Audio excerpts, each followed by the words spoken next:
Now, first and foremost, I want to talk about color theory. This is so fundamental to not just digital design, but in fact design everywhere. Because of our retina's innate ability to differentiate different frequencies of light waves, we're able to see different colors. Of course, you can get very philosophical about this and whether if my version of red is the same as your version of red, but it's well known that certain frequencies, i.e. certain colors or certain shades, evokes different sentiments in people that are pretty much uniform. So let's have a look at some of the various moods that are attributed to different colors and how you can use different colors to achieve different ends. So the first one we're going to look at is red. And this is traditionally associated with love, energy, intensity. So you end up seeing a lot of car adverts that use red as one of their primary colors in the color palette. And the reason is it's meant to be exciting, it's meant to be fast, and it conveys that intensity that people look for in fast cars. And also, when you're looking at ads that are trying to sell you something relating to love, you see the color red being used predominantly in their color palette. So I think it's really helpful analyzing adverts because these are essentially really well thought out experiments in persuasion and manipulating human psychology. Advertising agencies are essentially really, really good at using their print ads or their moving image ads to persuade us to buy certain things. And they do that through different ways, either by evoking certain emotions within us or by suggesting to us the idea that we could be as happy and successful as the people in the adverts if only we just bought whatever it is that they were selling to us. So I'll leave the ethics and morals aside for the philosophers, but in terms of studying what works in design, adverts are really helpful for helping us identify some of those key factors. So the next time that you see an ad, try to see what techniques they're using or which design principles they're using to either make their design look beautiful or try and see what emotion they're trying to evoke in you.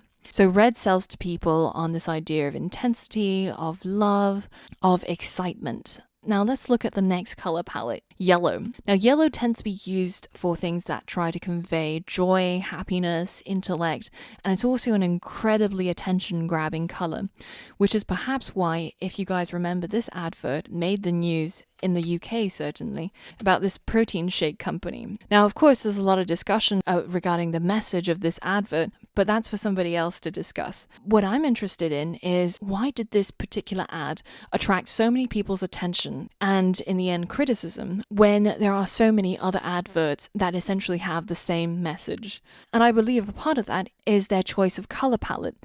The use of this bright shade of yellow is incredibly attention grabbing. It's like taking a huge fluorescent highlighter and just highlighting the whole ad. Now, I remember seeing them when I was walking around in the London Underground system, and it was impossible to not see it because of how attention grabbing that color is. But remember, if you have an app with a background that is this kind of bright yellow, because the color is so intense, people won't be able to stare at it for a very long time, and you will get attention fatigue.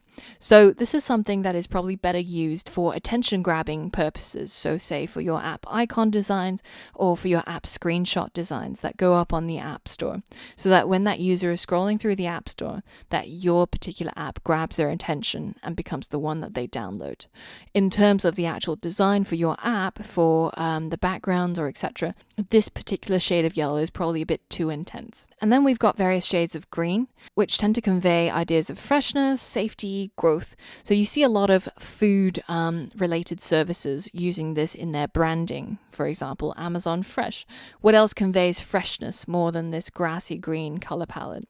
And it's also probably why all of these food bloggers managed to convince millions of people into this green juice craze.